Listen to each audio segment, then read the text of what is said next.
ರಣಚಂಡಿ ಮಳೆಗೆ ಬೆಟ್ಟ ಕುಸಿತವಾಗಿದೆ. ಮಣ್ಣು ಮನೆಗೆ ಬಂದು ಅಪ್ಪಳಿಸಿದೆ. ಬೆಟ್ಟ ಕುಸಿತದಿಂದ ಆಗಿರುವಂತಹ ಅನಾಹುತ ಇದು. ಮಂಗಳೂರಿನ ಯಯ್ಯಾಡಿ ಕೊಂಚಾಡಿಯಲ್ಲಿ ಅವಾಂತರವಾಗಿದೆ.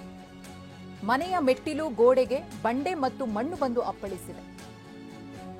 ಕ್ಷಣ ಕ್ಷಣಕ್ಕೂ ಕೂಡ ಅಲ್ಲಿ ಮಣ್ಣು ಕುಸಿತಾ ಇದೆ. ಹಾಗಾಗಿ ನಿವಾಸಿಗಳಲ್ಲಿ ಆತಂಕ ಕೂಡ ಹೆಚ್ಚಾಗ್ತಾನೆ ಹೋಗ್ತಿದೆ. ಬೆಟ್ಟ ಕುಸಿತದ ಆತಂಕದಲ್ಲಿ ಸುಮಾರು 10ಕ್ಕೂ ಹೆಚ್ಚು ಕುಟುಂಬಗಳಿವೆ.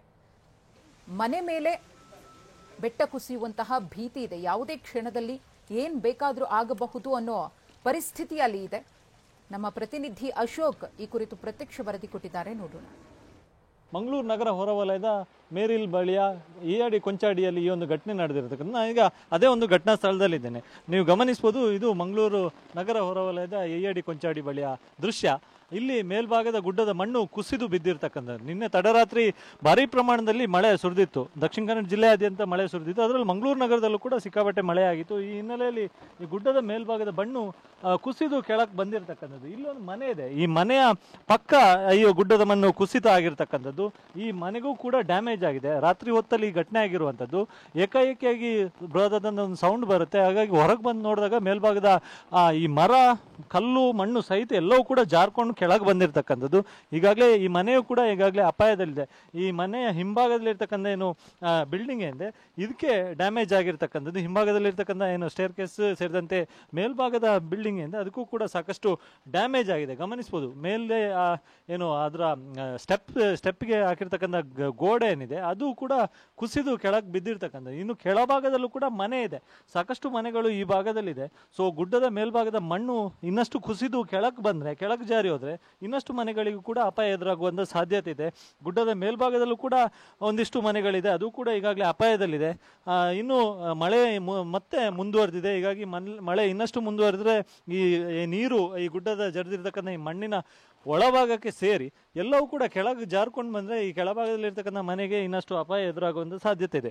ಇನ್ನು ಈ ವಿಚಾರದ ಕುರಿತಾನೆ ಮಾತನಾಡೋಕೆ ಈ ಮನೆಯ ಮಾಲೀಕರು ನಮ್ಮ ಜೊತೆ ಇದ್ದಾರೆ. ಸರ್, ಈ ಘಟನೆ ಆಗಿರುವಂಥದ್ದು ಎಷ್ಟು ಹೊತ್ತಿಗೆ ಮತ್ತೆ ಏನೇನು ಡ್ಯಾಮೇಜ್ ಆಗಿದೆ? ಇಂದು ರಾತ್ರಿ 11 ಗಂಟೆ ಸುಮಾರಿಗೆ ಇಲ್ಲಿ ಮಳೆ ಜೋರಾಗಿ ಬಂದಿದ್ದರಿಂದ ಇಲ್ಲಿ ಗುಡ್ಡ ಎಲ್ಲ ಜರಿದು ಇಲ್ಲಿ ನಮ್ಮ ರಿಟರ್ನಿಂಗ್ ವಾಲ್ ಎಲ್ಲ ಕುಸಿದು ಬಂಡೆ ಅದರ ಮೇಲೆ ಬಿದ್ದು ಎಲ್ಲ ಇಲ್ಲಿ ತುಂಬ ಡ್ಯಾಮೇಜ್ ಆಗಿದೆ. ಮತ್ತು ನಾವು ಇದನ್ನು ಎಲ್ಲ ಅಧಿಕಾರಿಗಳಿಗೆ ತಿಳಿಸಿದ್ದೇವೆ. ಅವರು ರಾಜೇಶ್ ಅವರು ಬಂದು, ಇಲ್ಲಿ ಮಾಜಿ ಕಾರ್ಪೊರೇಟರ್ ಅವರು ಬಂದು ನೋಡಿ ಎಲ್ಲ ಇದು ಮಾಡಿ ಹೋಗಿದ್ದಾರೆ. ಬರ್ತೇವೆ, ನಾವು ಎಲ್ಲ ಸರಿ ಮಾಡಿ ಕೊಡುವ ಅಂತ ಹೇಳಿದ್ದಾರೆ. ಮತ್ತು ಈ ಭಾಗದ ಕಾರ್ಪೊರೇಟರ್ ರಂಜನಿ ಎಲ್ಕೋಟೆಯನ್ನವರಿಗೆ ಸಹ ಹೇಳಿದ್ದೇವೆ.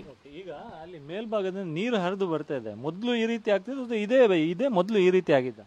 ಇದೇ ಅಂದರೆ ನಮ್ಮ ಪಕ್ಕದ ಜಾಗದವರು ಇದೆಲ್ಲ ಅಳತೆ ಮಾಡಬೇಕಂತ ಹೇಳಿ ಆ ಜಾಗವನ್ನು ಅಳತೆ ಮಾಡಲಿಕ್ಕೆ JCB ಎಲ್ಲ ತಂದು ಮಾರ್ಗ ಎಲ್ಲ ಮಾಡಿ ಇದು ಮಣ್ಣೆಲ್ಲ ಲೂಸ್ ಆಗಿ ಇಲ್ಲಿ ಇದು ನೆರೆ ಬಂದು ಎಲ್ಲ ನೀರು ಎಲ್ಲ ಜಾಸ್ತಿ ಬಂದು ಜಲಸ್ಫೋಟವಾಗಿ ಇಲ್ಲಿ ಬಂಡೆ ಎಲ್ಲ ಜರಿದು ಬಿದ್ದಿದೆ. ಹಾಗೆ ಇದು ತುಂಬ ಡ್ಯಾಮೇಜ್ ಆಗಿದ್ದರಿಂದ ನೀವೆಲ್ಲ ನಮಗೆ ಎಲ್ಲ ಸರಿ ಮಾಡಿ ಕೊಡಬೇಕಂತ ನಾನು. ಇದಿಷ್ಟು ಈ ಮನೆಯ ಮಾಲೀಕರು ಹೇಳುವಂತ ಮಾತು. ಅಂದ್ರೆ ನಿನ್ನೆ ರಾತ್ರಿ ಈ ಒಂದು ಘಟನೆ ಆಗಿರೋದು. ಸೊ ಮನೆ ಹಿಂಭಾಗಕ್ಕೆ ಡ್ಯಾಮೇಜ್ ಆಗಿದೆ. ಸೊ ಮತ್ತಷ್ಟು ಗುಡ್ಡ ಕುಸಿಯುವಂತ ಆತಂಕವೂ ಕೂಡ ಇದೆ. ಆದ್ರೆ ಇದಕ್ಕೆ ಪರಿಹಾರವನ್ನು ಕಂಡುಕೊಳ್ಳುವ ನಿಟ್ಟಿನಲ್ಲಿ ಸ್ಥಳೀಯ ಆಡಳಿತಗಳು ಮತ್ತು ಜಿಲ್ಲಾಡಳಿತ ಕ್ರಮವನ್ನು ತೆಗೆದುಕೊಳ್ಬೇಕು ಎನ್ನುವಂತ ಒತ್ತಾಯ ಕೂಡ ಅವ್ರು ಮಾಡ್ತಾ ಇದ್ದಾರೆ. ಕ್ಯಾಮರಾ ಪರ್ಸನ್ ರಾಜೇಶ್ ಜೊತೆ ಅಶೋಕ್, TV9 ಮಂಗಳೂರು.